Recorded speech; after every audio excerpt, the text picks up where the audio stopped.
এই হোলিতে 3 দিনের ছুটি নিয়ে চলে গেছিলাম পূর্ব সিকিম আমার গিন্নিকে নিয়ে রয়্যাল এনফিল্ড হিমালয়ান করে। প্রথম দিন বালুরঘাট থেকে রংলি পৌঁছেছিলাম 450 কিলোমিটার পাড়ি দিয়ে। রাস্তায় দেখতে পেলাম রায়গঞ্জ বাইপাসের ওয়ান ওয়ে চালু হয়ে গেছে। এটাই হচ্ছে রায়গঞ্জের সেই ওভারব্রিজটা, যে ওভারব্রিজটা এরকম করে নিচে নেমে গেছে। আর তোমরা এই দিক দিয়ে, আগে আমরা আসতাম ঘুরে এই দিক দিয়ে যেতাম কিষানগঞ্জ ওভারব্রিজ। তো কিষানগঞ্জে নতুন ব্রিজটা হয়ে গেছে দেখছি। আমরা একটা নতুন ওভারব্রিজের উপর দিয়ে যাচ্ছি। এর আগে কিষানগঞ্জের রেল ক্রসিং মানে নিচ দিক দিয়ে অ্যাভয়েড করার জন্য পাশের ব্রিজটা ইউজ করা হতো। পাশের ব্রিজটা ওয়ান ওয়ে ছিল। আর সিকিমের NH10 বন্ধ আছে। তো এই রাস্তাটা আমরা যাচ্ছি হচ্ছে তাকদা। তাকদার পরে আমাদেরকে যেতে হবে লেপচু হয়ে আমরা তিস্তা দিয়ে নেমে যেতে পারবো। যেহেতু ওই রাস্তাটা পুরো ধস দিয়ে নেমে গেছে, রাস্তা এখনো তৈরি হচ্ছে। সন্ধ্যে 7টা নাগাদ পৌঁছলাম স্মৃতি হোমস্টে রংলিতে। খুব স্পেসিফিকভাবে বলতে গেলে রংলির উপরের গ্রাম সিসলেতে। রাত্রে জম্পেশ ডিনার করে ঘুম দিলাম।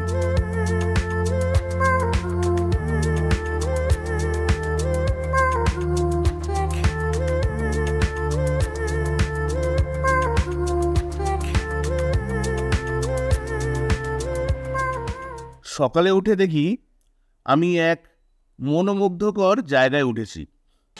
তো এটা হচ্ছে আমাদের রুম, এটা হচ্ছে বেড, এখানে সব সুইচ, মোবাইল চার্জিংয়ের অপশান আছে, দুই দিকে জানলা। বাথরুমটা একটু দেখিয়ে দিই। গিজার, তার সঙ্গে কমোড সিস্টেমের আছে, আর এখানে বেসিন, রানিং ওয়াটার, খুব সুন্দর। ডাইনিং হলে চলে এসেছি। এই হলটা গতকাল এপিসোডে তোমাদেরকে দেখেছি। আর আজকে ব্রেকফাস্ট এখান থেকেই হচ্ছে।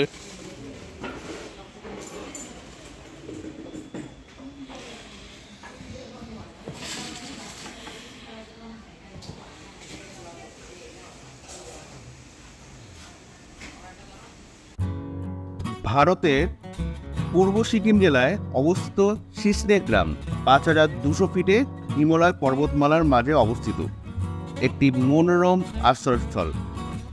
স্মৃতি হোমস্টের আশ্চর্য প্রাকৃতিক দৃশ্য, জলপ্রপাত এবং প্রাণবন্ত বৌদ্ধ সংস্কৃতির জন্য বিখ্যাত।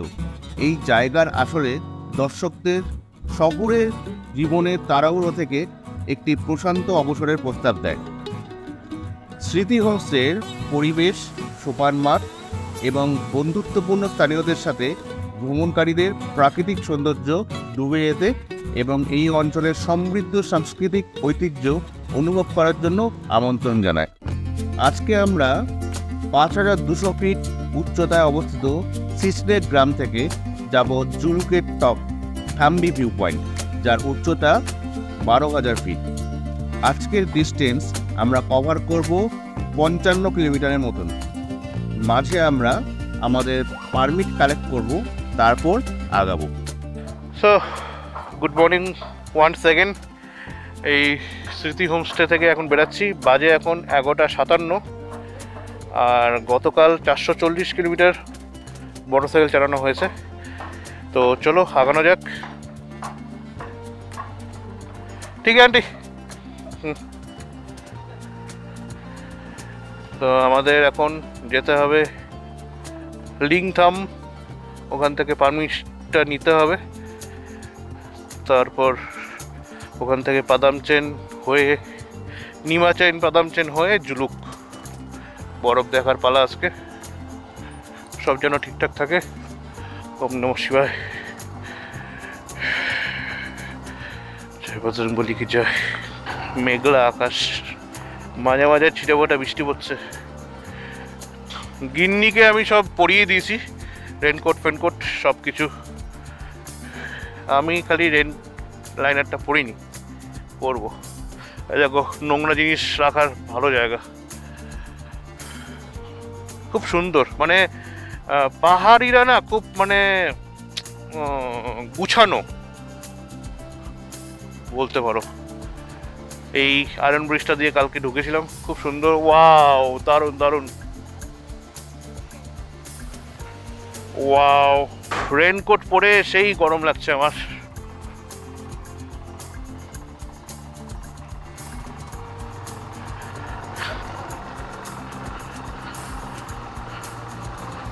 ও তোমাদের যদি এই দেখো আর একবার, এই দেখো, দারুণ দারুণ।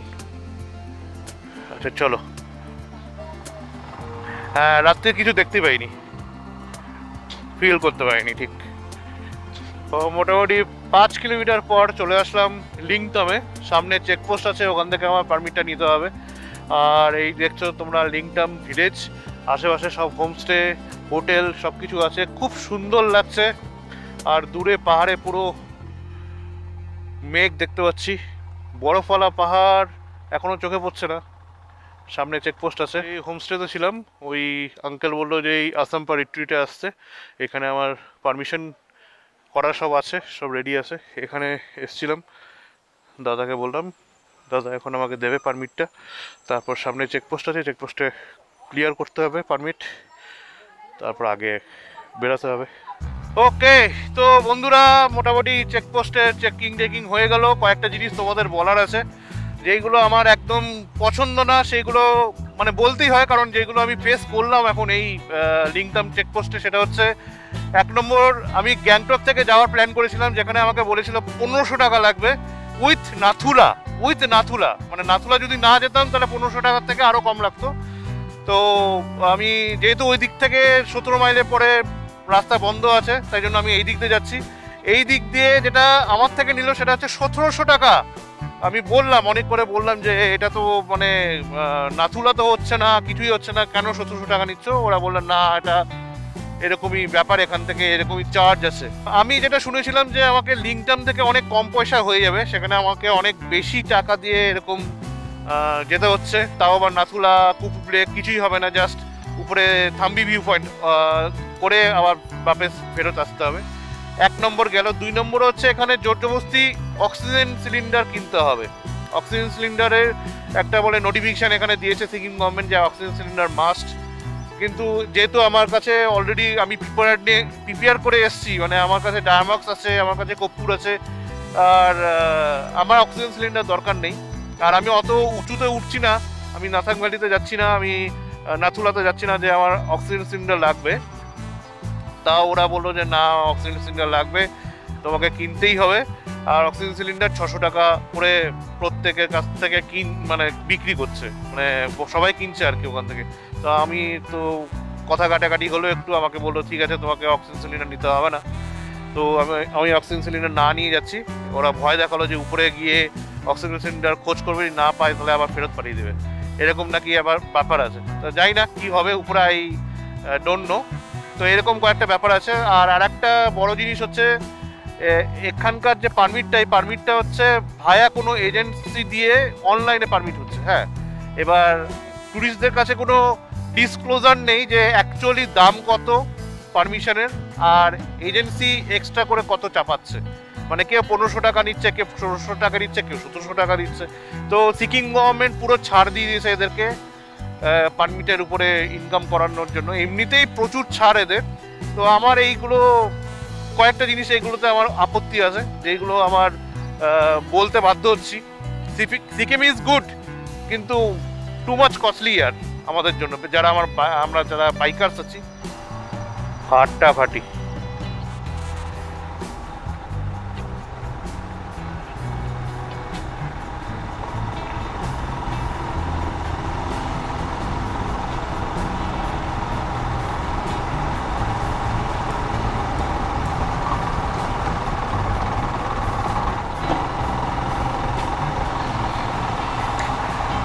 তো অবশেষে পাদামচেনের চেকপোস্টে আমার পারমিটটা দেখিয়ে এই যাচ্ছি উপরের দিকে। এখান থেকে জুলুক দেখাচ্ছে 9 কিলোমিটার। আর আমি হ্যান্ড গ্লাভস সব পরে নিয়েছি, আর মুখের মাস্কও করে নিয়েছি, কারণ ঠান্ডা লাগছিল ওঠার সময়। আর তোমরা দেখতে পাচ্ছ অলরেডি পাইন গাছ মানে দেখতে পাচ্ছি আর কি, পাইন গাছ। আর রাস্তা মোটামুটি যেরকম আগের ঠিক 4-5 বছর আগে যেরকম রাস্তা ছিল সেরকমই এই দিকে রাস্তাটা সেরকমই মনে হচ্ছে, কিন্তু রাস্তা ভালো, রাস্তা ভালো, কোনো অসুবিধা নেই। দূরের তো পাহাড়গুলো দেখা যাচ্ছে না, পুরো মেঘ আর বৃষ্টি ছিটেফোঁটা বেড়াচ্ছে। আমি এখনও রেল লাইনারটা পড়িনি। তো আমরা এখন আছি ইস্ট সিকিম। সিকিমের 4টা ভাগ, একটা হচ্ছে ওয়েস্ট, সাউথ, ইস্ট আর নর্থ। তো এই ইস্ট সিকিমটা প্রচণ্ড সেন্সিটিভ, যেহেতু চায়নার একদম গা ঘেঁষে এই জায়গাটা আছে। মানে আমাদের থেকে চায়না বেশি দূর না, হার্ডলি 10 থেকে 15 কিলোমিটার মধ্যেই চায়না। আর যে ডোকলাম ভ্যালিটা, যেটা একটা ডিসপিউট এরিয়া নিয়ে এর আগে একবার ঝামেলা হয়েছিল ইন্ডিয়ান আর্মির সঙ্গে, সো সেই ডোকলামটা এই কাছেই পড়ে। গাছের প্ল্যান্টেশনগুলো আস্তে আস্তে চেঞ্জ হবে, যেহেতু অল্টিটিউড বাড়ছে, আর সেই হিসাবে গাছের প্ল্যান্টেশনগুলো তোমরা আস্তে আস্তে চেঞ্জ দেখতে পারবে। আর নিচ থেকে যেটুকু আমি শুনলাম যে উপরে বরফ বৃষ্টি হচ্ছে, স্নোফল হচ্ছে। তো যদি স্নোফল হয় তাহলে উই আর লাকি, কারণ আমার গিন্নি ওটাই মানে দেখার জন্য আর কি এই ট্রিপটা সহমত দিয়েছে। কালকে রংলি আসার সময় রাস্তাটা খুব বাজে ছিল, রাত্রিরে সেরকম মানে খালি চোখে জাস্ট আমি দেখতে পাচ্ছিলাম। এই অ্যাকশন ক্যামেরার ভিউতে তো তোমরা এরকম কিছু বুঝতে পারবে না। যেদিন ফেরত যাব মানে কালকে, সেদিন তোমরা দেখবে যে কতটা খারাপ রাস্তা।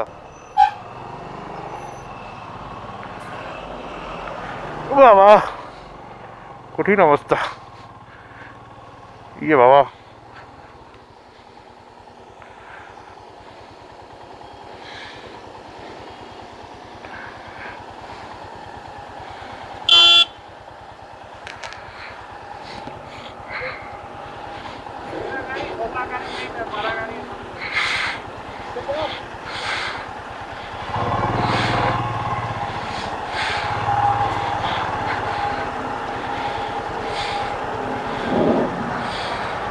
হরে কৃষ্ণ কেস, পুরো হরে কৃষ্ণ কেস,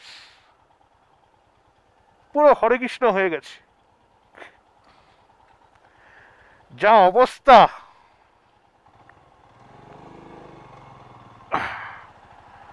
পুরো হরে কৃষ্ণ।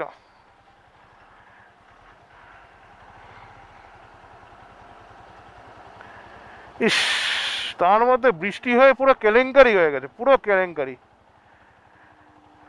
চল বাবা চল,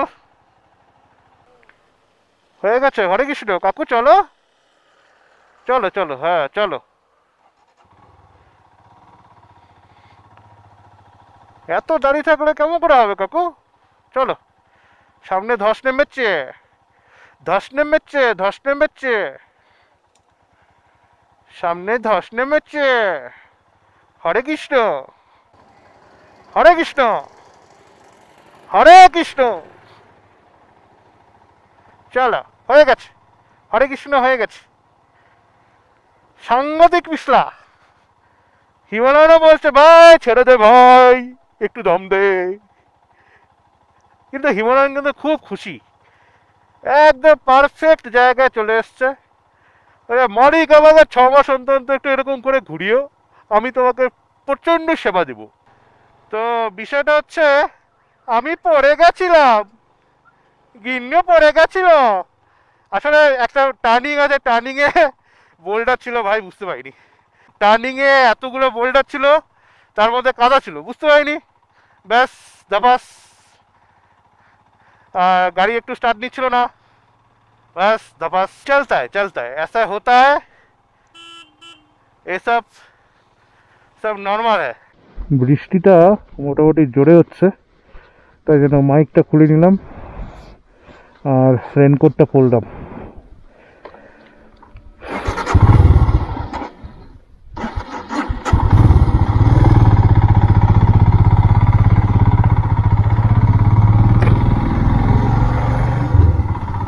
সামনে তো কিছুই দেখা যাচ্ছে না, ভিজিবিলিটি জিরো।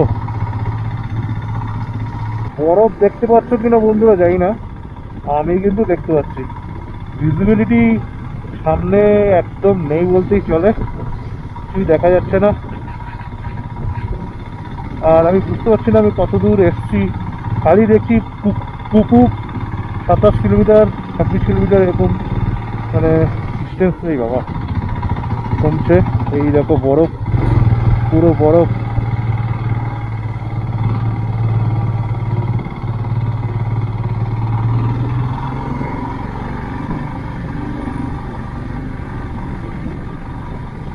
বরফের মধ্যে 2 চাকা চালানো খুবই খুবই টাফ, স্পিড প্রচণ্ড খায়। যতদূর পারবো একটু গিয়ে তারপর রিটার্ন করতে হবে। আর এই পুরো মুহূর্তটা আমি তুলে রাখতে চাই। Our hearts beat to the city streets. We began to feel the fire. We rise like tall buildings as the chemicals they take us higher. The night's young and it's just begun as she puts her hand in mine. We wanna chase the night, wanna dance to the light, pull stars from the sky, just 2 hearts running wild. Never sleep, never stop, as we shout from the top. We're gonna be 2 hearts running wild. ঢুকে গেছে পা? হ্যাঁ, আমারও ঢুকে গেল।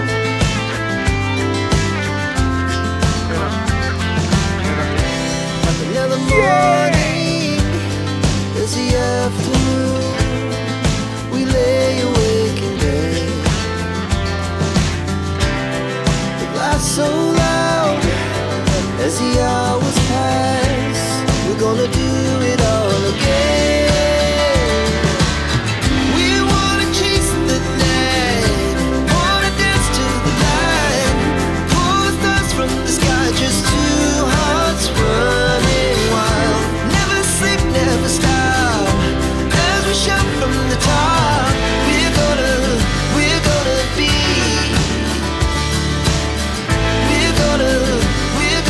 be 2 hearts running wild. আমার পিছনে গিন্নি আমাকে পুরো পুরো পুরো গালি দিচ্ছে।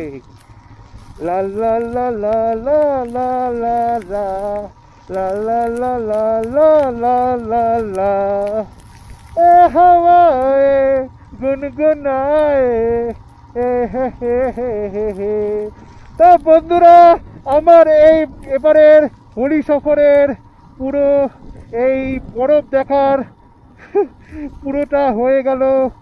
আমি এখন যাচ্ছি টুয়ার্ডস নিচের দিকে। ওরে বাবা, এখন তো রাস্তাঘাটে রেখা দেখা যাচ্ছে না, আমি রেখা বানাচ্ছি। হাম রেখা বানা রা হ্যায়, ফাটাফাটি ফাটাফাটি। ও আরো বরফ পড়ছে।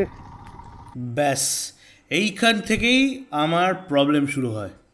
প্রবলেমটা হচ্ছে গাড়ি প্রচণ্ড স্কিড করতে শুরু করে, আর আমার গাড়ির স্পিড কমিয়ে 10 থেকে কমিয়ে মোটামুটি 3-4 এরকম করে আমি গাড়ি এগাচ্ছিলাম। তো এগাতে প্রচণ্ড হাত পা ঠান্ডা হয়ে গেছিলো, যেহেতু বরফ পড়ছিল, বৃষ্টিও পড়ছিল, আর প্রচণ্ড জোরে জোরে বজ্রাঘাত হচ্ছিল। তো একটা দোকানে এসে দাঁড়ালাম। भैया ये जगह का नाम क्या है? बस जिगजैग पॉइंट गनेक बोलता है। अच्छा, जिगजैग पॉइंट का फर्स्ट पॉइंट जी गनेक बोलता है। गनेक। বাবা বৃষ্টি হচ্ছে, ওখানে বাইকটা রেখেছি, পুরো একদম এই পর্যন্ত স্নোফল, মানে এটা শিলাবৃষ্টি অ্যাকচুয়ালি। ও হ্যাঁ, তো গিন্নি পুরো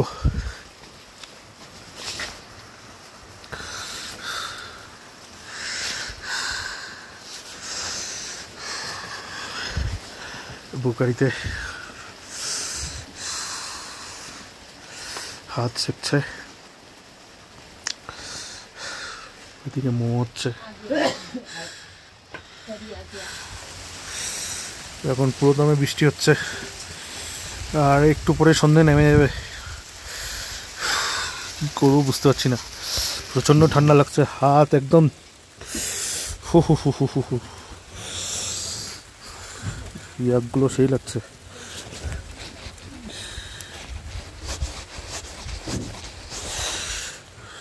A few moments later. তো বাজে এখন 6:35 আর আমি এখন চলে এসেছি জুলুকে। অনেক কষ্ট করে আসলাম কারণ এইদিকে কুয়াশা প্রচণ্ড, কিচ্ছু দেখা যাচ্ছে না, ফগ লাইট জ্বালিয়েও কিছু হচ্ছে না। তো এখানে কোনো হোটেলে আমি থেকে যাব। দেখো গিন্নি শুয়ে পড়েছে আর অলরেডি আমাদের মোটামুটি পেঁয়াজি খাওয়া হয়ে গেছে, লাল চা দিয়েছিল, লাল চা খাওয়া হয়ে গেছে। আর এদিকে আমি একটু গোপ্রোর মানে আমার অ্যাকশন ক্যামেরার চার্জ করে নিব কারণ চার্জ একদম শেষ। তো ব্যাপারটা হচ্ছে ধামি ভিউ পয়েন্টের কাছ পর্যন্ত গেছিলাম, ওখানে দেখলাম যে প্রচণ্ড স্নোফল হচ্ছে এবং ওখান থেকে রিটার্ন ব্যাক করার সময় পুরো স্নো, মানে এত স্নো আমি মানে ভাবতে পারিনি যে এত কুইকলি নেচার, এত প্রকৃতি তাড়াতাড়ি পুরো ভরিয়ে দেবে, ঠিক আছে। আর চাকা স্কিড করছিল স্নোতে, তার মধ্যে ব্ল্যাক আইসও ছিল নিচে রাস্তার মধ্যে। তো আমি 1 নম্বর গিয়ার আর 20 স্পিডের উপরে উঠাতেই পারছিলাম না। তারপর আসলাম হচ্ছে একটা ভিউ পয়েন্টে ওখানে একটা রেস্টুরেন্টে উঠলাম। প্রচণ্ড বৃষ্টি হচ্ছিল, শিলাবৃষ্টি হচ্ছিল প্রথমে, তারপর এমনি নর্মাল বৃষ্টি হলো, তার সঙ্গে বজ্র বিদ্যুৎ সহ সব কিছু হচ্ছিলো আর কি। আমার প্রচণ্ড ভয় লেগে গেছিলো। প্রথমে তো ভাবছিলাম যে আজকে ওখানেই থেকে যাবো। আজকে আমাদের রাত্রিবেলা হল্ট ছিল হচ্ছে পাদামচেনে, কিন্তু এতটাই কুয়াশা, এতটাই মেঘ যে আমি সামনে মানে আমার গাড়ি যদি বলো, আমার গাড়ি যদি ডিস্টেন্স যে লম্বাটা বলো, ওই লম্বা সামনে আমি কিছু দেখতে পাচ্ছি না। মানে সামনে যে এই অ্যারোগুলো থাকে যে ডান দিকে যাও না বাঁ দিকে যাও, আমি কিচ্ছু দেখতে পাচ্ছিলাম না, মানে পুরোপুরি ব্লাইন্ড, এতটাই পুরো একদম ঘন কুয়াশা বা মেঘ তোমরা যাই বলো। তো ডিসিশন নিলাম আস্তে আস্তে যে আজকে পাদামচেন যাওয়া যাবে না, কারণ পাদামচেন যাওয়ার, জুলুক থেকে পাদামচেনের রাস্তা প্রচণ্ড খারাপ, রাস্তা তৈরি হচ্ছে। তো এটা একটা হোমস্টেতে উঠেছি, এখানে আমার গেল হচ্ছে 2000 টাকা আজকে রাত্রির জন্য, খাওয়া দাওয়া সব মিলে 2 জন মিলে। তো গিয়া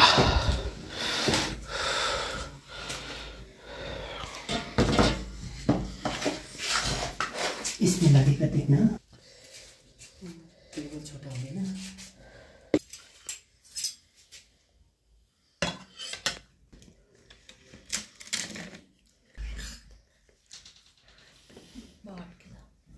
এই হচ্ছে ব্যাপার। তো কালকে আবার যাব একটা অন্য একটা ডেস্টিনেশনে। ততক্ষণে take care and bye bye. চলো।